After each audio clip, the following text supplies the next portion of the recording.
Okay, welcome to Solar Passive House Design with Ecoburbia. And as promised, we have our solar passive house. We have Mr. Tim Darby, who you've met before, and we have the best Ester. woofer we've ever had, Esther. All right. Where do you come from, Esther? Spain. But But my heart, Where is your heart? my heart is in Ecoburbia. Yay! Dun, dun, dun. We also have, for your entertainment more than anything else, we have my mother's poodle who were dog sitting, demonstrating insulation. And then we also have someone inside a solar passive house. Who's that? It's Isa, the Isa Brown. Good to see you, Isa. We'll come back and get you later. Right, let's get on with the serious business now. Okay, so the first thing we're going to do is pretend that it's summer, and in this case Ester is on the north, and that makes this east, and that west, and that south. So you stay on the north, Esther. So we're going to pretend that it's summer. Now in summer, the sun comes up not on the east where people think, but actually the south of east. So let's be the sun. Sun comes up over here, and the first thing you'll see is it's on this wall here. And so because the summer sun's really hot and we want to keep the sun out, we've only got a little window, and you can see that the window's got tinting on it. We'll talk more about that later. So the sun comes up, it travels over this side, and then during summer the sun travels to the north at a high angle. It's actually at about 85 degrees, so all day when the sun's travelling over here, it will be casting sun on this wall, and if that wall is brick, then it would be soaking in heat. And all day while the sun's travelling along here, you can see that it's heating up the floor, and if the floor is concrete, then that floor would be absorbing heat all day, which is why we've got these big windows that we can use in winter, but in summer it's not so good. So why am I doing it this way? Anyway, then in the afternoon, the sun goes down here, and again, as it's going down, it heads off to the south. And what you can see... Heads off to the west, actually. Is it? Oh, I see. So heads off to the southwest. To the southwest. So you can see on this wall, because the afternoon sun's going to be beating on that wall, we've got... Can you hold the sun up for us, Ester? Yep. Thank you. So what's going to happen is the sun hitting on this wall, rather than hitting on the brick, we've insulated it to stop the sun getting in and making the thermal mass of the brick really hot. So what we've done here is we've put a batten on, and then there's an air gap, and then there's some insulation, and then there's another air gap, and then there's tin on the outside of that. The tin should have been a white colour to be reflective, but I ran out of white tin. And so when the sun's hitting on here, it won't be able to get in. And again, we've got a small window, and the window's tinted. And then as the sun continues to travel south, we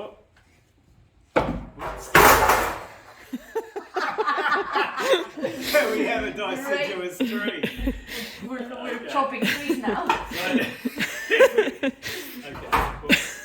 So theoretically, if the sun was going down to the southwest, it should be blocking. It's not yet. It is. Is it? It's just that there's too much light. It's blocking the sun from going on the western side. So you might think, well, this is a bad idea, because if you've got an evergreen tree here, what about in winter? But you see, in winter, the sun goes in a different direction. We'll see. Let's see what happens in winter. Okay, well, hang on. Before we do that, let's think about how we could stop the sun getting in there. So, come on, sun. Let's go. Here comes the sun. So one of the things we could have done to keep the midday sun out, we could have actually had a big veranda. So if we had a veranda like that, and the sun's a bit higher, that's it, then what would happen is the veranda would not only stop the sun coming through the glass, and would stop the sun heating up whatever masonry or thermal mass is in the wall, but it would also stop the sun heating up the ground. And if this ground was maybe brick paving or concrete, or like in our case a big black driveway, that will stop the sun heating up the area around the house as well. And so really the further out we bring that, the better. However, as we'll see in winter, that doesn't work. So what we could do is we could have... Or you could just shift your roof up and down. You could shift your roof up and down. You only need to do it, what, twice a year? Maybe 3 times. So the other thing that we can do is we can set it at a bit of a compromise. So we can set the roof, the overhanging eave, at, they reckon the ideal measurement if you're going to have an overhanging eave is 40% of the height from here to the bottom of the grass, from the inside, from that line parallel with the bottom of the eave to that height to the bottom of the glass, okay? But there is another thing that we could do, which is even trickier, which I'll show you. So with a solar pergola,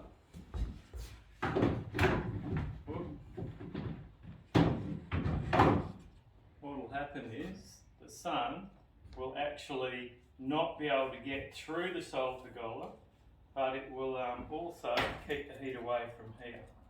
The thing with the solar pergola, the fins on it are set at 35 degrees to the horizontal. Why 35 degrees to the horizontal? Well, at 35 degrees, so basically the sun angle in summer is 85 degrees, very close to overhead, and in winter it's 35. Oh! At 35, the sun can go straight through the fins, and it can then warm up the wall, and it can warm up also even possibly right inside. Especially when you have no roof. Especially when you have no roof. So it can actually heat up the floor, and with a bit of luck, if you're really lucky, it might even heat up the wall on the other side. Okay? Just do summer. Okay. So summer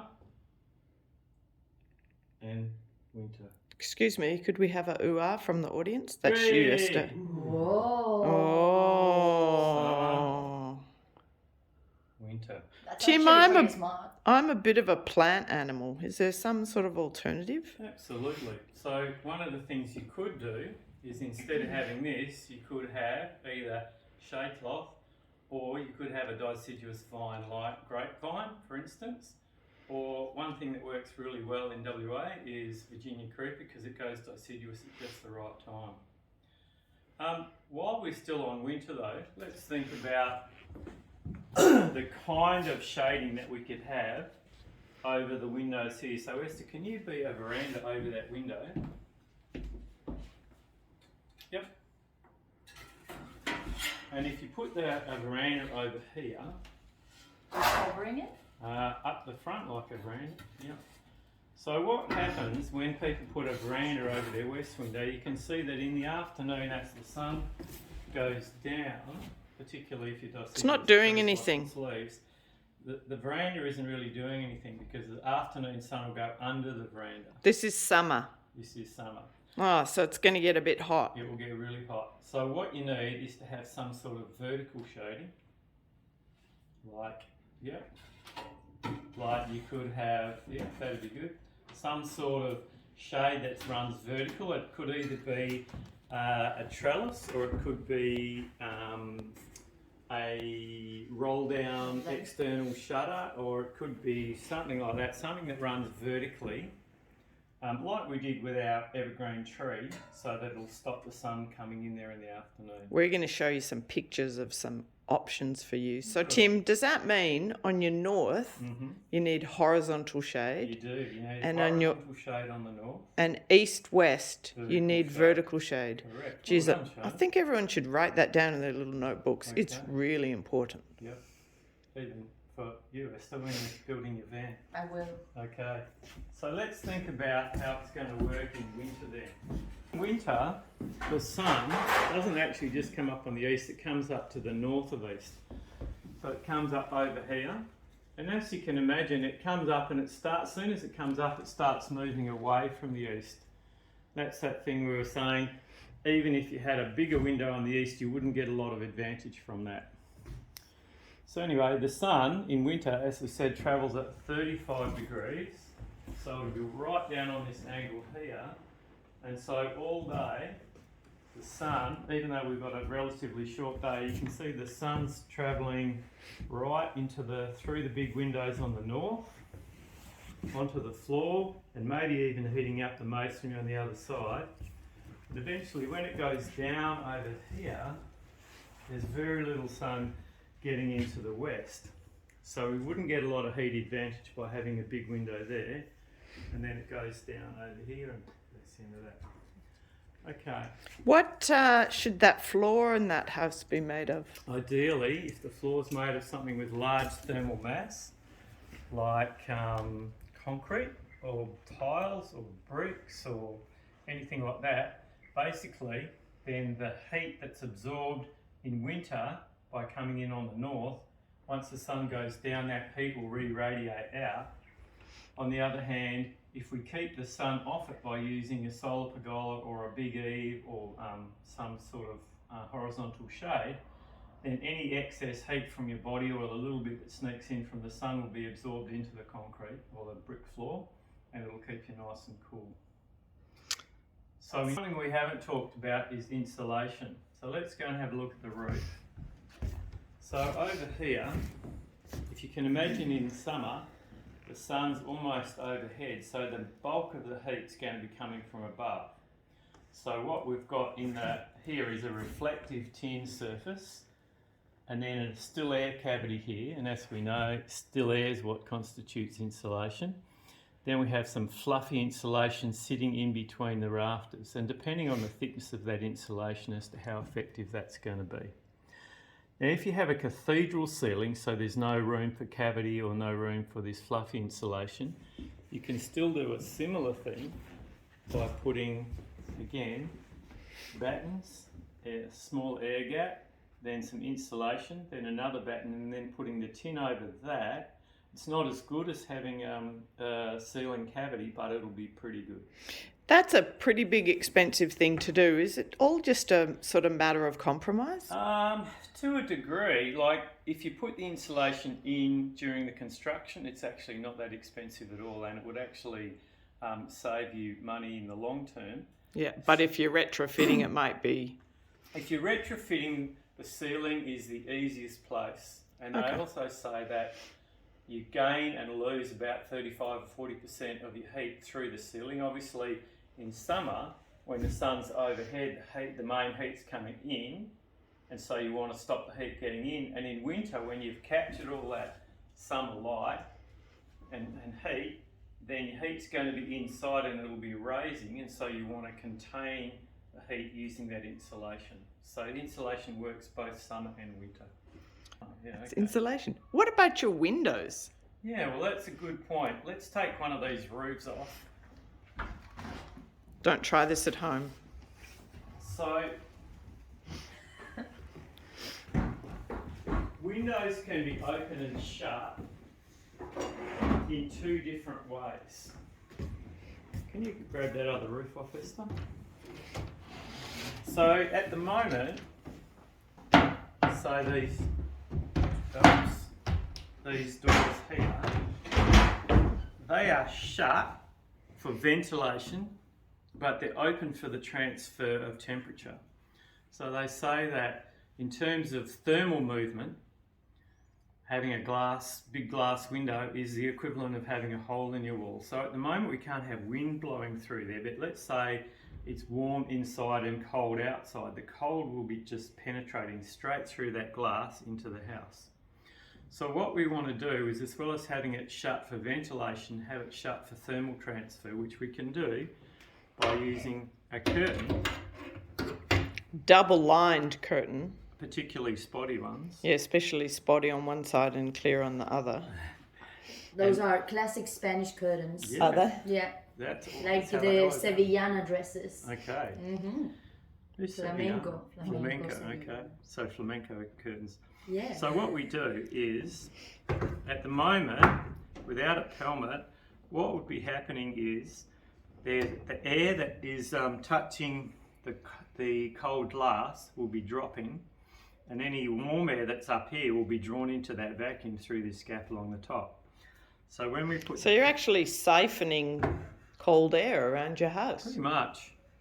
But if we put this pelmet on, then in effect what we've done is created a still air gap between the glass and the window, so that's the pelmet stops any warm air getting in here, and so you've effectively insulated your window.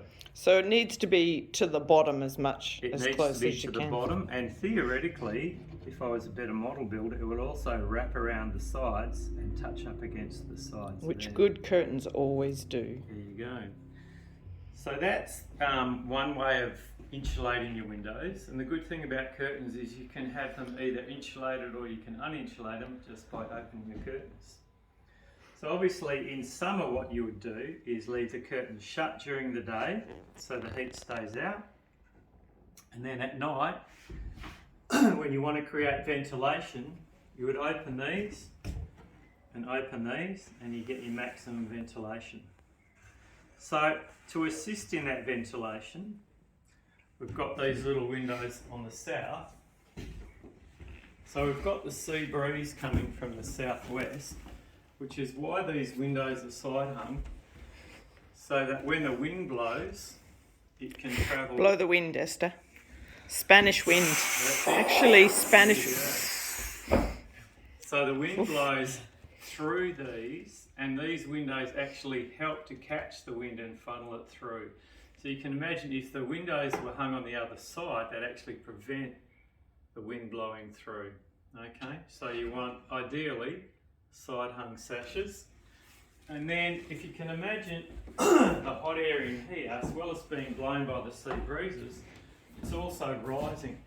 So if we have these high windows open and these big windows here, the wind's blowing through here, but also the temperature, the hot air rising tends to rise out of these windows. So we're kind of getting a double effect, and that way, as soon as the sea breeze comes in, we vent the whole house, and whatever heat may have been trapped in there is dissipated and the house cools down, at least to the temperature of the outside.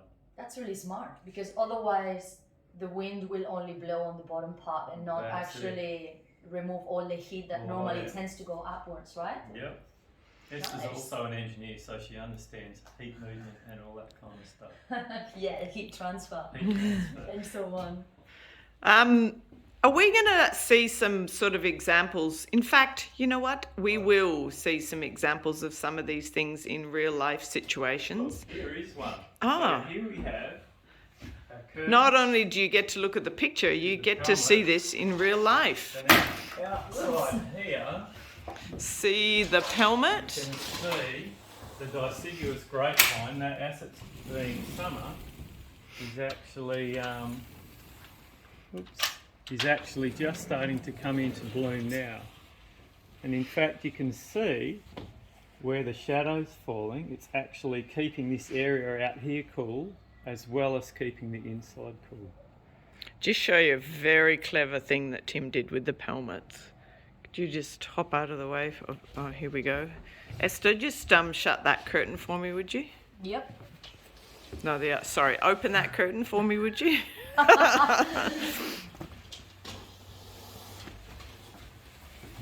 So that curtain actually slots away behind a hidden wall. So it keeps the curtain clean and also means you've got more wall space in your house for beautiful artworks. Okay, Tim, I think anything we haven't covered we can cover during question time and also during that slideshow that we're going to show everyone. Okay. But I need to say thank you. Thank you to Esther. Thank you, thank you. The dog's gone outside to lie in the sun, given it's a bit cold, find some thermal mass, and What about the chicken? the chicken's gone. Oh, damn. Ree! Come on, Bubba. Good chicken.